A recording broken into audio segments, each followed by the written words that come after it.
ರುಕ್ಮಣಿ ದೇವ ಅರ್ಜುನನಿಗಿದ್ದನು ಅರ್ಜುನನಿಗಿದ್ದನು ಹೆಚ್ಚಿನವರು ಎಷ್ಟೋ ಮಂದಿ ಇರುವರು. ಈಗ ಅರ್ಜುನನು ಬರುವನೆಂದರೆ ಕ್ರಾಂತಿ ಧೀಮಂತೆ ಕ್ರಾಂತಿ. ಹಾಗಾದ್ರೆ ಅರ್ಜುನನು ಈ ಸಮಯದಲ್ಲಿ ಬರುವನೆ? ಹೌದು ಸುಂದರಿ, ಹೇಳುವನು ಕೇಳು. ಅದೇನು ಚೆನ್ನಾಗಿ ಹೇಳು. ಪ್ರಿಯ ಸುಂದರ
ನನ್ನ ಅಣ್ಣನಾದ ಪಾರ್ಥನು ಬರುವ ವೇಳೆಯಲ್ಲಿ ನಾನು ಇಲ್ಲಿರುವುದು ತರವಲ್ಲ. ನಾನು ಅರಮಂದಿರಕ್ಕೆ ಹೋಗುವೆನು. ನನಗೆ ಅಪ್ಪಣೆಯನ್ನು ಕೊಡು ದೇವ, ಇದು ಬಂದವ. ಇಷ್ಟದಂತೆ ಆಗಲು ಸುಂದರಿ.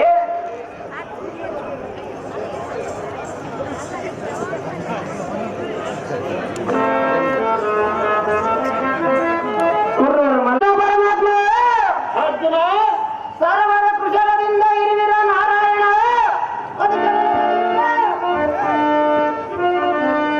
ಅರ್ಜುನ ಮೇಲೆ ಕೇಳು. ಅರ್ಜುನಾವತಿಯಲ್ಲಿ ಧರ್ಮರಾಯ ಮೊದಲಾದವರೆಲ್ಲ ಕುಶಲವೇನೋ ಪಾತ್ರ ಅತಿಯೋಳ ಸಮರ್ಥ. ಆಹೋ ದೇವ. ಅರ್ಜುನ ಜಗದೇಕ ವೀರನಾದ ಭೀಮಾರ್ಜುನರ ಇರಲಾಗೆ ಪಾಂಡವರ ಇವರಿಗೆ ಕುಶಲವೇ ಸರಿ. ಅರ್ಜುನ ಇನ್ನು ಅಖಿಲ ರಾಜ್ಯ ಮಂಡಲಕ್ಕೆ ಸಮಭಾಗಿಗಳಾದ ಪಾಂಡವರಿಗೆ ಕ್ಷೇಮವಲ್ಲದೆ ಮತ್ತೇನು?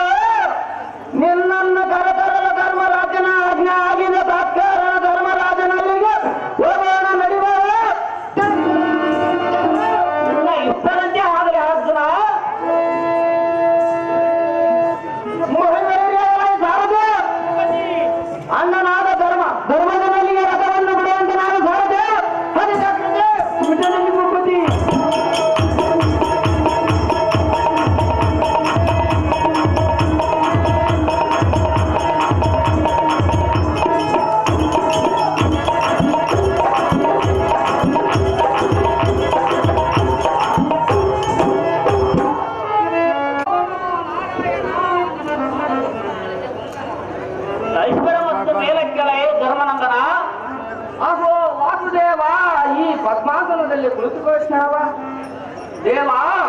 ಧರ್ಮನಂದನ, ಗೋಹತ್ಯ ನಿವಾರಣೆಗಾಗಿ ವೇದವ್ಯಾಸರು ಅಶ್ವಮೇಧ ಯಾಗವನ್ನು ನಡೆಸಿದರೆ ದೋಷವು ನಿವಾರಣೆ ಆಗುವುದೆಂದು ಹೇಳಿ ಹೋದರು. ಇದಕ್ಕೆ ಮುಂದಿನ ದಾರಿಯನ್ನು ತೋರಿಸ ಮುರಹರಿ ಭಕ್ತೋದ್ಧಾರಿ. ಧರ್ಮನಂದನ, ಹೇಳುವನು ಕೇಳು. ಶ್ರೀಕೃಷ್ಣ ಪರಮಾತ್ಮ ಅದೇನು ಚೆನ್ನಾಗಿ ಹೇಳು.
ಪರಮಾತ್ಮ ಯಮನಂದನ, ಹೇಳುವನು ಕೇಳು.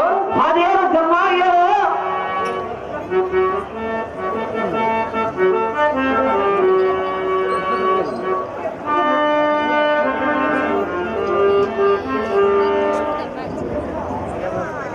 ಆತ್ಮ ಯಮನಂದನ, ಅದೇನು ಚೆನ್ನಾಗಿ ಕೇಳು.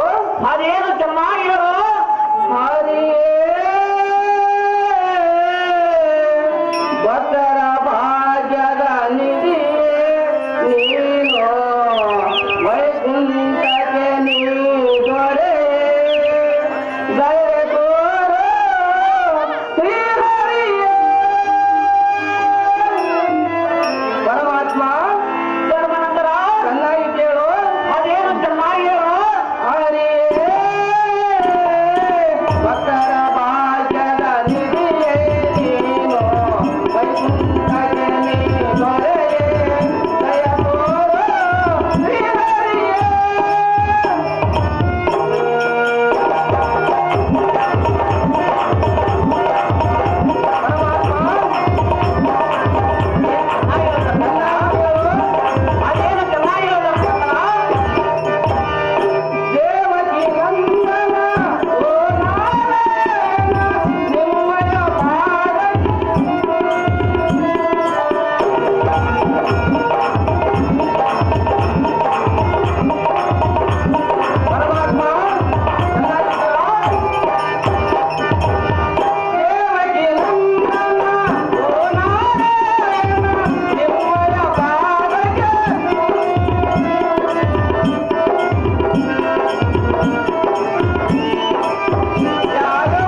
ಬಿಟ್ಟು ಹೋಗಿರುವರಂತೆ. ಆ ಸಂಗತಿಯನ್ನು ಕಾಲಜ್ಞಾನಿಗಳಾದ ವೇದವ್ಯಾಸ ಮುನಿಗಳಿಂದ ತಿಳಿದುಕೊಂಡಿರುವರು. ದೇವ ಧರ್ಮನಂದನ, ಯಾಗಕ್ಕೆ ತಕ್ಕಲಾದ ಅಶ್ವವು ಯವನಾಶ್ರಮದ ಬಳಿಯಲ್ಲಿರುವುದು. ಅದನ್ನು ನಮ್ಮ ಅನುಜರಿಂದ ಹಿಡಿದು ತರಿಸುವೆನು. ಜಗತ್ಕರ್ತ ಪರಮಾತ್ಮನು ನೀನು ಇರಲಿಕ್ಕೆ ಯಾವ ಮುನಿಗಳ ಅವಶ್ಯಕತೆ ಇಲ್ಲ ನಾರಾಯಣ. ಧರ್ಮನಂದನ ಹಾಗೂ ಶ್ರೀಕೃಷ್ಣ ಪರಮಾತ್ಮ ಯಮನಂದನ, ನೀನು ಹೇಳಿದ ಮಾತು ಸಹಜವೇ ಸರಿ. ಆದರೆ ನಮ್ಮ ದಾಯಾದಿಗಳನ್ನು ಕುರುಕ್ಷೇತ್ರ ಯುದ್ಧದಲ್ಲಿ ಹತ್ಯೆಗೊಯ್ದ ದೋಷವು ಎಲ್ಲ ಮುತ್ತಿಕೊಂಡು ಕಾಡುತ್ತಿರುವುದು. ಈ ದೋಷವು ನಿವಾರಣೆಗಾಗಿ ಯಾಗವನ್ನು ಮಾಡಬೇಕು, ಇಲ್ಲವೇ ಭಾತೃಹತ್ಯೆ ದೋಷಕ್ಕೆ ಒಳಗಾಗಬೇಕು. ಇದಕ್ಕೆ ಗತಿಯನ್ನು ಮಾಡಲಿ ಮಧುಸೂದನ. ಬಿಡಿಸಲು ಧರ್ಮನಂದನ, ಎಷ್ಟು ಹೇಳಿದ್ರೆ ಕೊಡಲಿಲ್ಲ ನನ್ನ ಮೂರ್ಖತನ. ಅದು ಹೇಗೆ ಪರಮಾತ್ಮ? ಹಿಂದಕ್ಕೆ ಅನೇಕ ರಾಜ್ಯಗಳನ್ನು ಕಪ್ಪು ಕಾಣಿಕೆಯನ್ನು ಪಡೆದುಕೊಂಡು ಮುಖಬಂಧಿತರಾಗಿರುವರು. ಹೀಗೆ ಮಾಡಿದರೆ ಆಗುವುದು ನೋಡು ಧರ್ಮನಂದನ. ತಿಳಿದು ನೋಡು ಮುಂದಿನ ಆಲೋಚನ.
ಇದಕ್ಕಾಗಿ ನೀನು ಚಿಂತಿಸುವ ಕಾರಣವೇನು?